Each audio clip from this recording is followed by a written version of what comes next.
বুড়ি লাঠি ভর দিয়ে এসে দানের কম্বলগুলো লাঠি দিয়ে ঠেলা দিয়ে মাটিতে ফেলে দিল। আমাগো ঠান্ডা নাই, শীত কেবল রক্তওয়ালা মানুষ গো, যারা নেতাগো পিছন পিছন মিছিলে হাঁটবার পারে। মোরে কম্বল যদি না দিস, আজই মুই ভোটের কার্ড উনোনে দিব দিব দিব। হাড় কাঁপানো শীত পড়েছে। বহুদিনকার পুরনো লেপের তুলোগুলো এক এক জায়গায় জড়ো জড়ো হয়ে ছিঁড়ে ভুড়ে গেছে। লেপে আর শীত মানে না। কি যে কষ্টে রাত কাটে। ঘরের কখানা টালি হনুমানে ভেঙে দিয়েছিল, সেখান দিয়ে ঠান্ডা হাওয়া আসে, গা গরম হয় না সারা রাত। একটা কম্বলের কথা বুড়ি কত লোককে ধরে ধরে বলে, কিন্তু কেউ শুনেও শোনে না। পেটের জ্বালায় বুড়ির ছেলে তার বউকে নিয়ে শহরে চলে গিয়েছিল আগেই। সে ছেলেপুলে নিয়ে নিজের সংসার চালাতেই হিমশিম খায়, তাই ৯ মাসে ৬ মাসে আসে মায়ের কাছে। গতবার বুড়ি ছেলের হাত ধরে বলেছিল, পারলে পরের বার আসার সময় একখান কম্বল আনিস বাপ। শীতের মাঝামাঝি সময় চলছে, ছেলে আসেনি। বৃদ্ধ ভাতার ১,০০০ টাকা আর রেশনের চাল গমে বুড়ির সংসার চলে। তার সাধ্য নেই একখানা কম্বল কেনার। ঘরের মধ্যে ছোট্ট একটা গর্ত করে কাঠকুটো দিয়ে আগুন জ্বেলে তার পাশে ছেঁড়া লেপটা কোনো মতে জড়িয়ে শুয়ে থাকে বুড়ি। গতরাতে লেপের কোনায় আগুন লেগে কোনাটা খানিকটা পুড়েও গেছে। বুড়ির কষ্টের আর সীমা নেই। ছোটকালে বিয়ে, বিয়ের পর ছেলে পেটে আসতেই স্বামীর অকাল মৃত্যু। অনেক কষ্টে খেটে খুঁটে জীবনের সাথে লড়াই করে ছেলেকে মানুষ করে জীবনখানা বার্ধক্যে টেনে এনেছে, তাই ক্ষোভে ফেটে পড়ে আরও।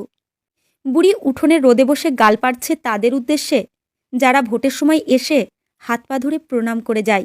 এমন সময় একটা ছেলে এসে বুড়িকে একটা স্লিপ দিয়ে বলল, সামনে রবিবার সুভাষ মাঠে অনুষ্ঠান আছে, স্লিপটা নিয়ে গেলেই তোমাকে কম্বল দেবে।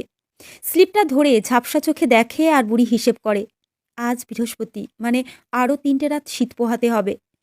তবুও বুড়ি খুশি হলো, আর তো মাঝে দুটোই দিন। আদ্যিকালের বিদ্যে বুড়ির পেটে আছে। ওপাড়ার ঘোষবউ তার আর একটা গাভীন গরু ঝাড়ানোর জন্য বুড়িকে খবর দিয়েছে। বুড়ি ওপাড়ার রাস্তায় যেতে আসতে হেঁকে ডেকে সবার কাছে কম্বল পাবে সেই গল্পটা বলল। বহু কাঙ্ক্ষিত কিছু পাবো জেনে পাওয়ার আগের মুহূর্তে বুকের মধ্যে যে কি হয় তা কাউকে বলে দিতে হবে না জানি। বুড়িরও সেই একই অবস্থা। বুড়ি কম্বল জড়িয়ে কোনো কালে শুইনি, তাই তো কল্পনা করে কেমন গরম হবে, কি যে শান্তিতে ঘুমোবো। আচ্ছা, মোটা কম্বল দেবে নাকি পাতলা, বড় নাকি ছোট? বড় দিলে ছেলে এলে মায়ে পয়ে শুতে পারবো। অবশেষে রবিবার এলো। বুড়িকে ১২টায় যেতে বলেছিল, কিন্তু বুড়ির আর তর্স হয় না। বেলা ১০টায় টোটো চেপে রওনা হলো। সুভাষ মাঠে গিয়ে বুড়ি দেখল সবে অনুষ্ঠান শুরু হয়েছে, কিন্তু কম্বল কই। স্টেজের চারিদিকে উকিঝুঁকি দিয়ে কম্বল খুঁজতে লাগলো বুড়ি। না, কোনো কম্বলের নামগন্ধও নেই সেখানে। স্টেজের সামনের দিকে একটা চেয়ারে বসলো ঠিকই, কিন্তু নাচ গান কবিতা বক্তৃতা কোনো কিছুতেই বুড়ির মন লাগে না। মনটা উসকুস করতে লাগলো কম্বল না দেখে। পাশে নিজের বয়সের একজন এসে বসতেই তাকে বলল, দাদা, কম্বল নিবার আইসেন? বয়স্ক ভদ্রলোক স্লিপ দেখিয়ে বলল, হ্যাঁ দিদি, অনেক কষ্টে স্লিপটা জোগাড় করেছি। বুড়ি আঁতকে উঠল, মোর স্লিপ? তাড়াহুড়োই তো স্লিপ আনতেই ভুলে গিয়েছে। এখন কি হবে? দৌড়ে গিয়ে টোটোয় চেপে বাড়িমুখো ছুটল।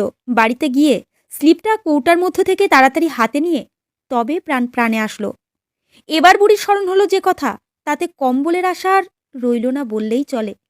সুভাষ মাঠে যেতে আবারও ১৫ টাকা লাগবে, কিন্তু বুড়ি কদিনে যে ৩০ টাকা কষ্ট করে জোগাড় করেছিল সে টাকা তো যেতে আসতে শেষ। আবারও যেতে আসতে ৩০ টাকা লাগবে। টাকা কোথায় পাবে সে? কে দেবে তাকে? ঘরের বাঁশের খুঁটিটা ধরে বুড়ি বসে পড়ল বারান্দার মাটিতে। আর বুঝি আশা নেই, এতটা পথ হাঁটবার ক্ষমতা নেই যে তার। মনে মনে ঠাকুর ডাকতে লাগলো। হঠাৎই মনে আসলো চালে হওয়া দুটো চাল কুমড়ো দিয়ে একটা নারকেল জোগাড় করেছিল। ভেবেছিল একটু গুড় চালের গুঁড়ো জোগাড় করতে পারলে ছেলে এলে কিছু একটা করবে। কতকাল পিঠে পায়েস চোখে দেখেনি সে। কিন্তু এখন সেসব কথা ভুলে অত বড় নারকেলটা নাপিত বইয়ের কাছে মাত্র ৩০ টাকায় দিয়ে প্রাণপণে আবারও ছুটল সুভাষ মাঠে। বেলা তখন প্রায় ১টা। কম্বল দেয়া শুরু হয়নি তখনও। তবে কম্বল স্টেজে উঠেছে দেখে বুড়ির চোখ জুড়োলো। তারপর আরও ঘণ্টাখানেকের বক্তৃতা হলো। বুড়ির অবশ্য সেদিকে নজর নেই। সে চেয়ে আছে কম্বলের শাড়িতে থাকা টুকটুকে লাল কম্বলটার দিকে। অবশেষে কম্বল বিতরণ শুরু হলো, কিন্তু বুড়ির কপালে লাল কম্বল জুটল না। তবে যা পেয়েছে তাতেই বুড়ি ভীষণ খুশি। খুশির ঠেলায় কম্বলটা বুকে চেপে যখন টোটোর কাছে এসে টোটোয় উঠতে যাবে, তখন দেখে ওমা লাঠি। লাঠি কোথায় ফেলে আসলো? উত্তেজনায় চেয়ারের পাশে লাঠি ফেলে কম্বল নিয়ে সোজা টোটোর কাছে চলে এসেছে, কিন্তু এখন আর শরীরে দেয় না। এতখানি আবার যেতে হবে লাঠি আনতে? কম্বলটা টোটোয় রেখে লাঠি আনতে যেতে মন সায় দেয় না। টোটোওয়ালা নতুন কম্বল নিয়ে যদি চলে যায়, লাঠি ছাড়া কম্বলটা কাকে করে স্টেজ পর্যন্ত হাঁটতেও শরীরে দেয় না। কি করবে এখন বুড়ি? তবে এ যাত্রায় বুড়ির ভাগ্য সঙ্গ দিল। একটা বছর 25-এর ছেলে দৌড়ে এসে বুড়ির লাঠিটা দিয়ে গেল। টোটো ছুটছে, প্রায় বিকেল হয়ে এসেছে। বুড়ি ঠান্ডা হাওয়ায় বুকে ধরে আছে কম্বলটা, মনে মনে ভাবছে একটু গায়ে জড়াই। পরক্ষণেই মনে হলো সে স্নান করেনি, আর এত বড় কম্বল গায়ে দিয়ে সামলাতে পারবে না। থাক, রাতে গায়ে দিয়ে শান্তি করে ঘুমোবো। রাত হলো বলে। আজ সারাদিন নাওয়া খাওয়া হয়নি। বুড়ি বাড়িতে গিয়ে তাড়াতাড়ি করে স্নান সেরে আহ্নিক করছে আর কম্বলটার দিকে তাকাচ্ছে। তারপর উনুনে ভাত বসিয়ে ঘরে গিয়ে কম্বলটায় একবার হাত বুলিয়ে এলো। আজ আর আলু সিদ্ধ দিল না বুড়ি, শুধু ভাত আর ঘোষবউ দুধ পাঠিয়েছিল। আজ তার কপালে এত ভালো কিছু লেখা ছিল। দুধ দিয়ে ভাত খেয়ে গায়ে কম্বল জড়িয়ে শোবে সে। ভেবে অদ্ভুত এক সুখে চোখে জল এলো তার। সন্ধে হয়ে এসেছে। সন্ধ্যাবাতি দিয়ে ভাবল কম্বলটার মধ্যে একটু পা ঢুকিয়ে বসি। ভর সন্ধ্যাবেলা তো আর ভাত খেতে নেই। আবার ভাবল না থাক, পায়ে ধুলো টুলো আছে, এই তো আর একটু পরেই খেয়ে একেবারে শান্তির ঘুম ঘুমোবো। সন্ধ্যার পর বুড়ি ভাত বেড়ে বাটির দুধটা সবে থালায় ঢেলেছে।